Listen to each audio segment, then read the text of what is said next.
A very warm welcome to all of our friends out there in the Boss Hole Transformation Nation. This is your host, John Brewer, hoping that this finds you on the other side of an absolutely amazing, restful, and gratitude-filled Thanksgiving holiday weekend. I know it was for our family, and I'm hoping you're starting out this week with a fresh perspective and ready to jump into some talent optimization and boss hole transformation topics. This week, we're actually going to release a Boss Hole Chronicles flashback.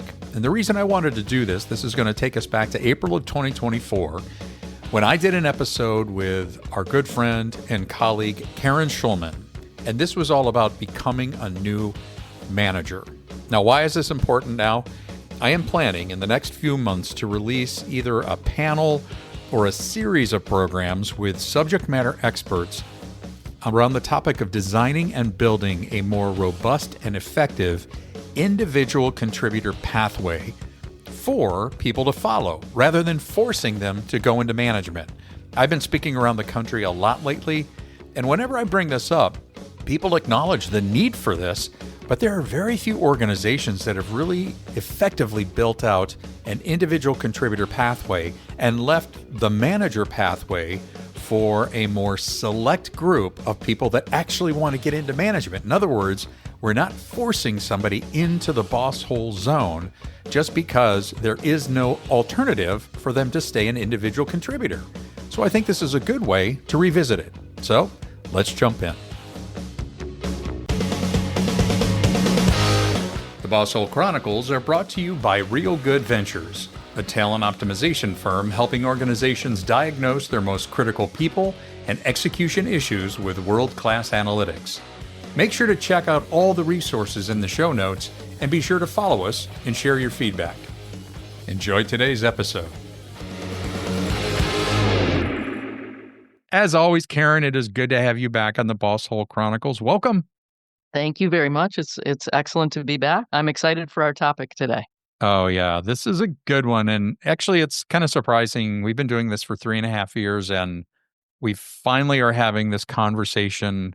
And today's topic is, are you ready to become a manager? We've been talking about, for the last couple of years, reinventing the manager.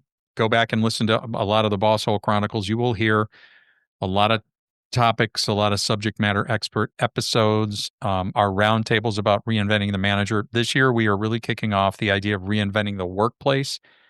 So we really wanted to speak to those individual contributors out there that are thinking about getting into management, or maybe are being asked to get into management or being a supervisor, and just making sure you're heading into it with your eyes open.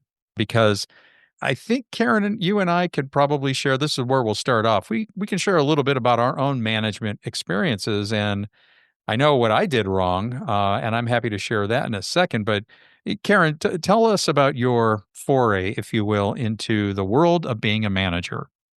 Yeah, I was thrown into it, as I was describing to John a little earlier today.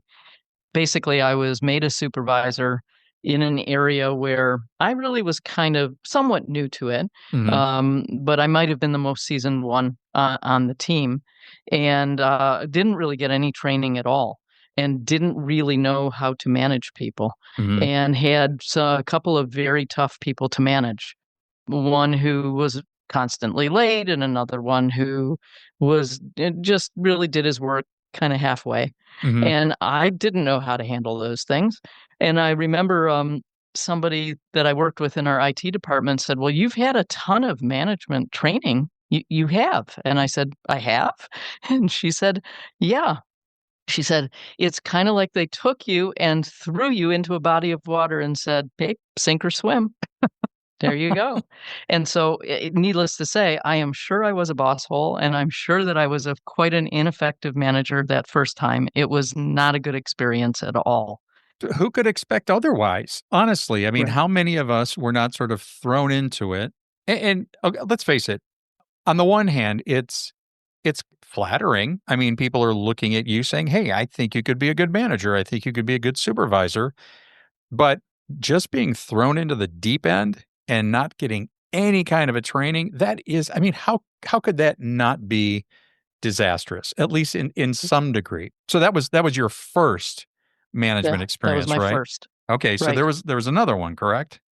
Yeah, there was. And that was it was kind of a bit of a role reversal because now I was managing people who were quite seasoned. I moved from Mm, finance into human resources, okay. had a very seasoned HR team that I was working with, and I knew that I didn't know very much in terms of managing the function that we were responsible for. So Right. I had to become instead of being like an individual contributor, I had to become more of a good listener.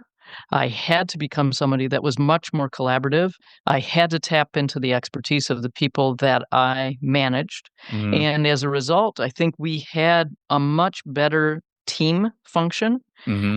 We did things much better. And to be very honest with you, I felt much more comfortable in that type of a situation than I did the first time that I managed. Interesting. But you knew, I mean, going into it, these people had more, they were more seasoned, perhaps had more expertise, but you did not. I mean, there are some people that would see that as a threat. Mhm. You saw it as a real asset. Absolutely. Yeah. Yeah, and I had to. I had to rely on them, and I don't think I could have managed the function without working with them in the way that I did. And it was a totally different approach Yeah. than what I had done in my first stint as a manager. Interesting. Yeah. Interesting. Because my very first one, I was with a chemical company. I had been an individual contributor and living out, yeah, opened a brand new territory, and the company was growing. And the president, and I really appreciated it, he came up, said, "Hey, I'd like you to move back to the corporate office. I'd like you to run the sales program." And I got super excited. I mean, it was like, oh my gosh, this is awesome. Management, all the cool things that comes with it. Boy, was I naive. And I loved it. I loved the company. The people were great. But I will tell you that I did not understand how to step out of the individual contributor role and into the management role. So I went to the corporate office kind of feeling like a glorified individual contributor, and I was supposed to help everybody else figure out how to do that. And I had no training whatsoever, none. So again, I think my experience could have been similar to yours in that thrown into the deep end, no training. And it was sort of like, yeah, go get him, kid. And I know I did some boss hole stuff. I absolutely did. You've heard this story before. I've shared it with our audience that I went out and I was seeking out new manager training, and I found it in an organization. Had a couple of mentors actually guiding me, and that's when the revelation started coming around.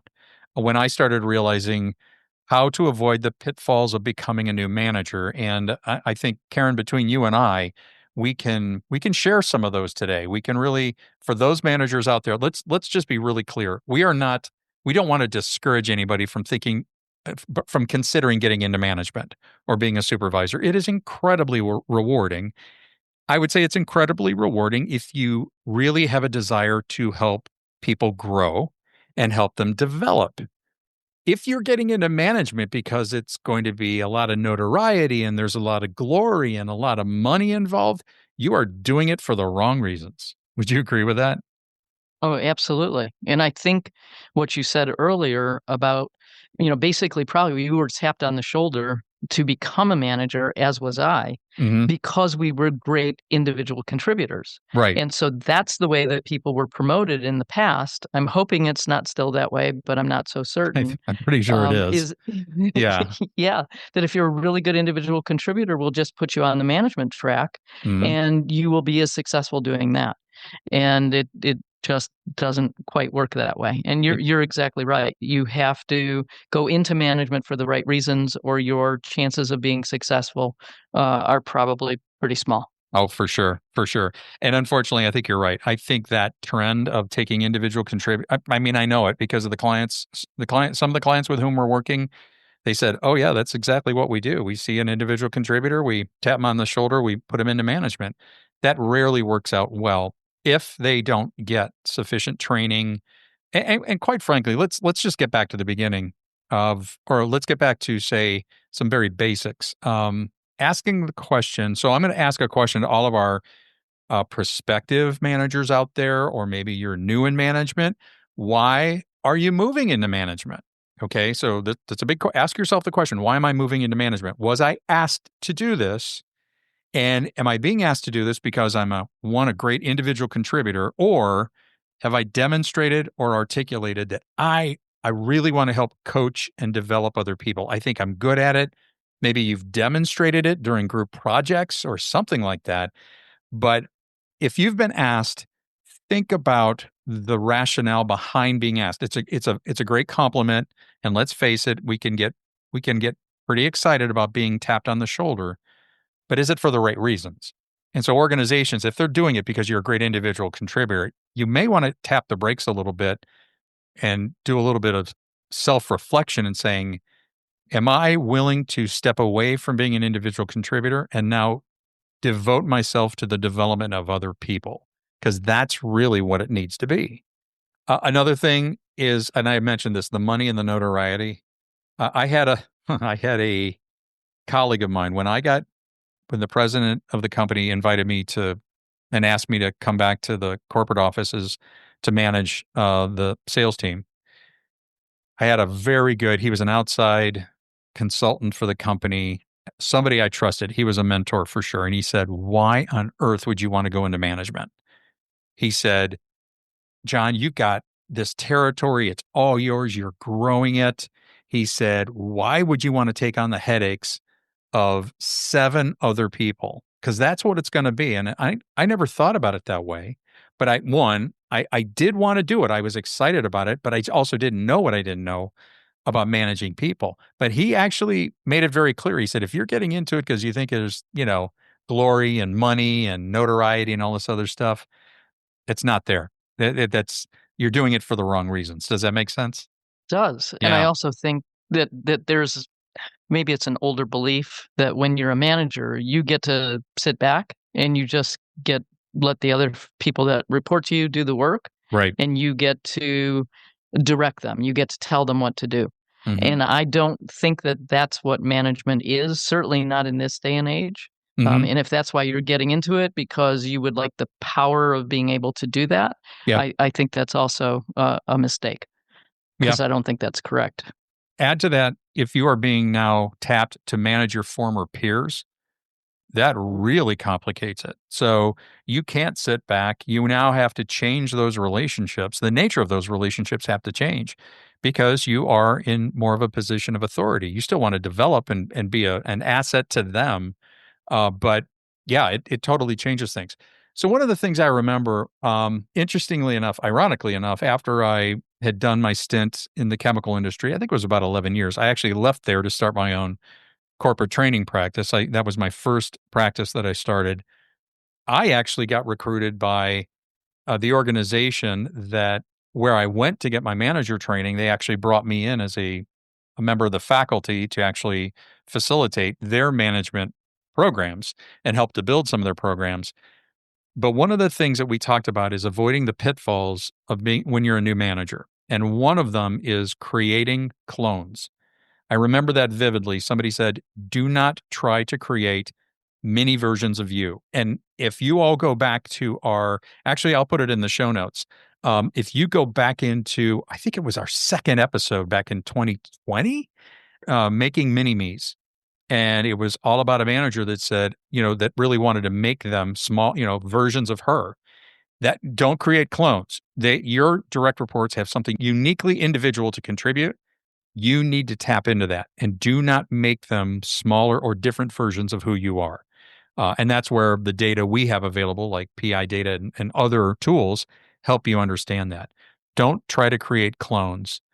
And the second one that really came out is you need to be a resource for them and not a liability. Boss holes are liabilities. Non-boss holes have figured out a way to be a real asset and to support and help grow their direct reports and their team members. But those are 2 things that stood out for me. Another thing that I would encourage you to do is that if you've been tapped to go into management, don't do it without some training. Now, hopefully your company is willing to reimburse you for any kind of training go out and look for some training for new managers or prospective managers. I'll tell you what, you know what is a great a great resource is the Boss Hole Chronicles. I will flat out say we have had people say this podcast has been instrumental in helping me be a better manager, which we love to hear. But you got 3.5 years worth of content to help you avoid the boss hole zone. So get some training and ask your company to invest in you to become a manager. And then this one I think is really, really critical, and that is relinquishing your individual contributor tasks. A lot of times you are put into management and you don't give up your client list or your individual contributor tasks. And that's a huge mistake. So this is where you can learn one of the most crucial disciplines of a good manager, and that is delegation. And it doesn't mean just dumping your crap on other people. It means who are the people on my team to whom I could delegate these individual contributor tasks so you can be all about growing and developing other people.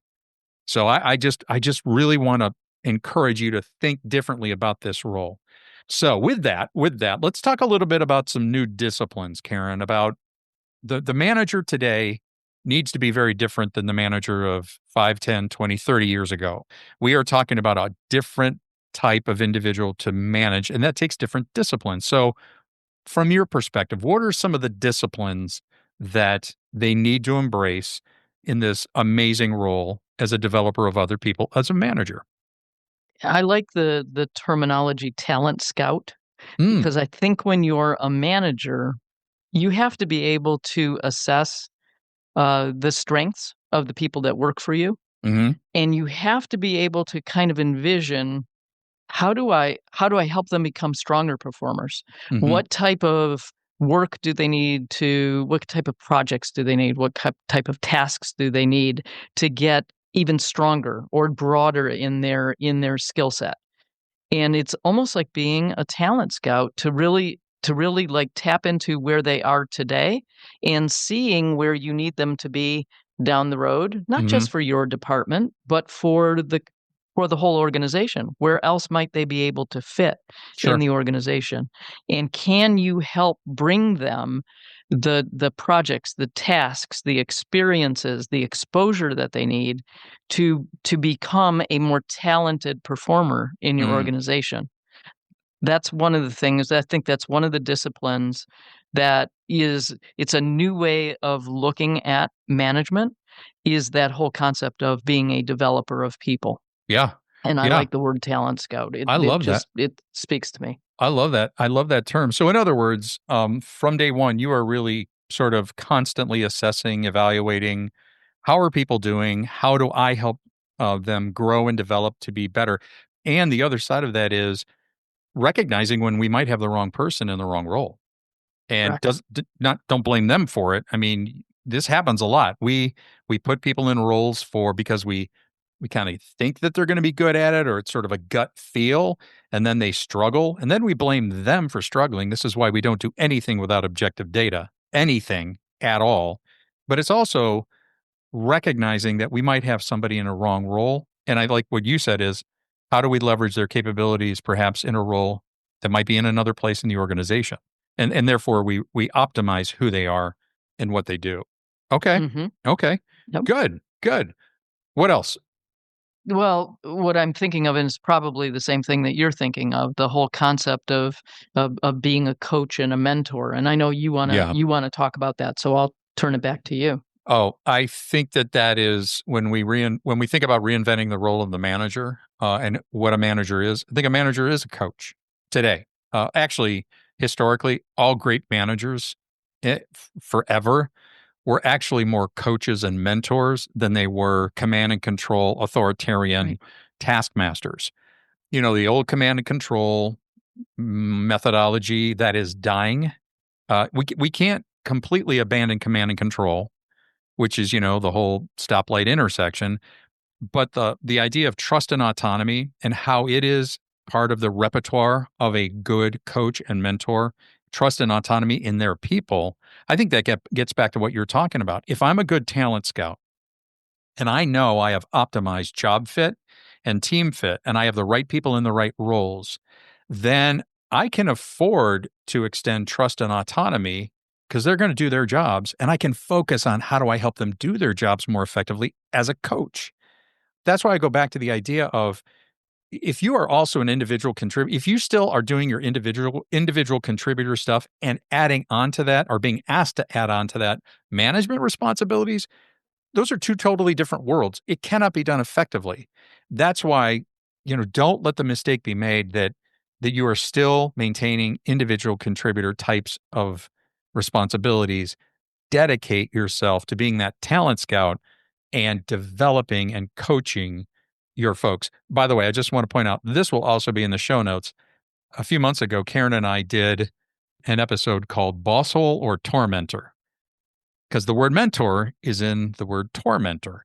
I'm going to put that in there too, because that's a really helpful message for people that are new into management or thinking about it. You never want to be a boss hole or a tormentor. Coach and mentor is the direction you want to go. I think one of the keys that I learned in management, and it was later in my career, that it's so important when you have people coming into the workplace these days. They bring their whole person. They are bringing Right. not just their talents and their skills and their ability to work and to have relationships with people at work and get the work done. They also are bringing whatever's going on in their lives, probably outside of work as well. And Absolutely. so you as a manager, you are managing truly the whole person. Mm. And that is different. When I started managing whatever's going on in people's personal lives, very seldom did you know what that was. They kind of kept it to themselves. Yeah. And you basically dealt with the person that was the work person. I think it's very different these days. And one of the things that I learned later in my career is that it is very important, even though you don't necessarily, too much information. I don't know. I don't want to know what's going on in people's personal lives. Right. I think you have to, because one of the keys, I think, to being an effective manager these days is to let people know that you care about them as human beings. Mm-hmm. If people know that you as their manager care about them as a human being, it makes all the difference in the world. It Yeah. makes your job as a manager much, much, much easier. Yeah. And so that does mean, yeah, you're going to have to hear some of the things that are going on in their personal lives, and maybe just listening is Yeah. all you need to do. You don't necessarily have to give advice or know how to handle certain things. Sometimes people just need an ear, somebody to talk to. I know from the best managers that I've worked for, and they're few, but the ones that I really would have run through brick walls for were the ones that I knew cared about me as a human being, Mm-hmm. and would have my back no matter what. Yeah. And I think that is so important to be a good manager in any organization. I love that, Karen. You have to know that the whole person is showing up. So this again goes back to the old model that is, should be dead and gone of, hey, that personal stuff you keep at the door. You walk in here, the personal stuff stays outside. That's just an antiquated. You can't do that. That then, in other words, I'm going to borrow this from somebody that's coming up on the podcast in the next several weeks. Kamini Wood is her name, and she talks about, we want to focus on human beings, not human doings. I love that. And It's you true. were talking about that. Yes, these are human beings. Oh, that is absolutely so true. And with that, the idea of human beings and the whole person being there is the nature of feedback and how critical it is that you have a regular cadence. It doesn't have to be heavily structured or formal, but that interaction with your direct reports. And Jason Lauritsen, we've talked about Jason so many times, had a great episode on the Boss Hole Chronicles about the check-in method. And he has a very simple but extraordinarily practical way of helping managers have those informal conversations just to touch base, to let them know, to your point, Karen, I'm here. I've got your back. I want to see how you're doing. I want to know if there's anything I can do to make your world easier, because that's really what a manager needs to do. Mm-hmm. All too often, managers get into their role thinking, I have to give feedback. And you do sometimes. But I think what you are, and you just said it, you need to listen. You don't need to solve. And at the same time, you want to be getting feedback from them. What are the things that I'm doing that are helping you the most? What are the things that I'm doing that could be hindering you that I need to change? Which means getting your ego out of the way, doesn't it? Oh, for sure. Yeah. Yeah, it serves no purpose, and it No. really does get in the way. Yeah. Yeah. Absolutely. Absolutely. I would be remiss, Karen, if we, and I just love this. There's so many facets to this. And once again, I want to let you know that we're all in favor of people that want to get into management and be a supervisor because you want to develop people. You have a real heart and a real passion for it, and you have a skill set for it. But none of this is easy to do if you are trying to do it without data. Okay. Everybody knows, I mean, at Real Good Ventures, everything we do and how we equip our clients is based on objective data. Because if you are doing this work as a manager or supervisor and you are just doing it from a gut feel or you are guessing about it, you will fail. I'm going to say it right there. You will fail. You will not be the kind of manager that you could be if you were armed with objective data. By the way, objective data about yourself as Mhm. well as the people in around you in your sphere. And go in the show notes because in our show notes we always make it available to take take our behavioral assessment and find out what your reference profile is, what your leadership DNA is. Go do that and understand, your superpowers, but also that kryptonite, the things you're bringing to a relationship that can either build it up or actually, diminish it. But objective data, I cannot stress enough how that needs to be the new way of work and how we reinvent the workplace and reinvent the manager. Well, that gets us out of the mini me, No, creating a yeah, team of just mini me's, yeah, because what is the easiest thing for you to do as a manager? Just hmm, manage people the way you like to be managed. That doesn't work for right, everybody. If you got right, people that are wired just like you, great, it's probably gonna be fabulous, but your hmm, chances of having a whole team like that are probably between slim and none. yeah, And so I often say now, if I had had the analytical data, the people data when hmm, I was a manager, I would have been a much more effective manager. Even in that first stint where I didn't have a lot of training, I right, would have been better at it because it would have at least given me some ideas on what I needed to do differently to match the needs of the people that reported to me. right, But I didn't have that. It would have made my life a lot easier. So yeah, I totally agree with you. I think that yeah, especially for new managers to have the data. yeah. Oh, for sure. There are so many ways to step into a management role and be more effective. I mean, I was blessed with some great mentors. I also had some boss holes. I mean, I made boss hole mistakes. I worked for some boss holes who helped me understand what I didn't want to do. But there are so many resources available to you that if you are being looked at to be a manager in your organization, if they are coming to you and tapping you on the shoulder and saying, "Hey, we want you to supervise this group." Congratulations. I mean, we're excited for you. We understand how wonderful this role can be, and we also know how frustrating and challenging it can be, especially if you don't have the resources. So, Karen, I think about one, having the right perspective. What have we talked about today? Having the right perspective and understanding what the role of the manager is, and that is a developer of other people. You're not a glorified individual contributor. If that's what they want, I think you need to reconsider accepting the position. Don't do this without training, coaching of some sort. Find a mentor of your own, a good mentor. Obviously, you've got this podcast. If you're listening to this right now, you have a treasure trove of material and content to help you do this a lot better. And at the same time, when you take more of an outward perspective, and that's what I get from your comments, that these are human beings, the whole person shows up. Your ego has to die. I mean, it really does, because this isn't about you. You're no longer in the spotlight. You're the guide. You're not the hero anymore. And that's very powerful. So we don't want to discourage you. We want to encourage you, but also do so in a responsible way so that this new role can be very fulfilling. And by the way, hopefully you work for an organization that you jump into the supervisory or management role and you try it. And let's just say it's not for you. There is no shame in going back to being an individual contributor. Wouldn't you agree with that? I mean, there's no shame Oh, whatsoever. for sure. Yeah. Absolutely. Yep. And maybe that's the expectation. Maybe that's the caveat. It's like, listen, I want to do this. I would love to do this. I just want to make sure that if for some reason my capabilities fall short of what I need to do for this team, that I have the opportunity to go back into my previous role. There should never be any shame to stepping back into an individual contributor role. That's the kind of culture I want to work in, one that has that degree of flexibility. And unfortunately, we've seen a lot of cultures where if you don't make it, man, it's like a walk of shame and you're gone. Yeah, you're gone. And that doesn't help anybody ever.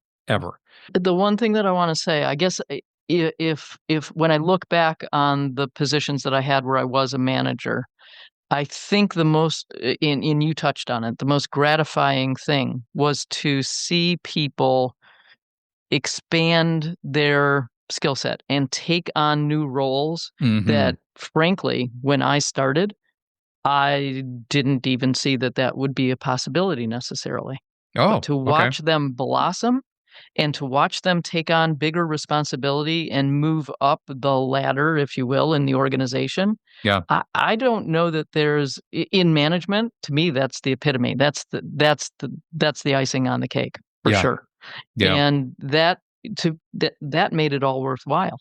Yeah. For me. Oh, absolutely. That's your success was through somebody else's success, and that's the definition right there. Oh my gosh. Yeah.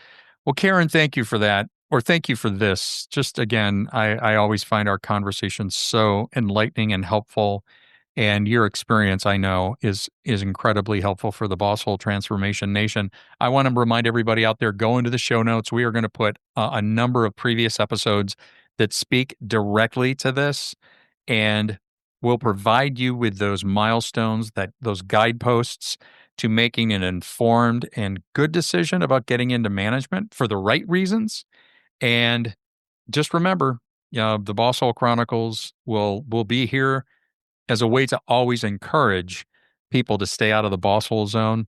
And let me just also, as a side note, and I've done this before, those of you that are working for non-boss holes, that are working for amazing managers, please let them know you feel that way. Please let them know how much you appreciate the fact that they're not a boss hole and that they are doing so many things right to elevate you and help you be a good individual, because that's important. We need to do that. Well, Karen, thanks. This was great. I really appreciate it. Thank you, John. It was fun as always. Look forward to the next time. You got it. All right, everybody. Thanks. And we'll see you next time on the Boss Hole Chronicles. Thanks very much for checking out this episode of the Boss Hole Chronicles. It was so good to have you here. And if you have your own Boss Hole story that you want to share with the Boss Hole Transformation Nation, just reach out. You can email us at mystory@thebossholechronicles.com. Again, mystory@thebossholechronicles.com. We'll see you next time.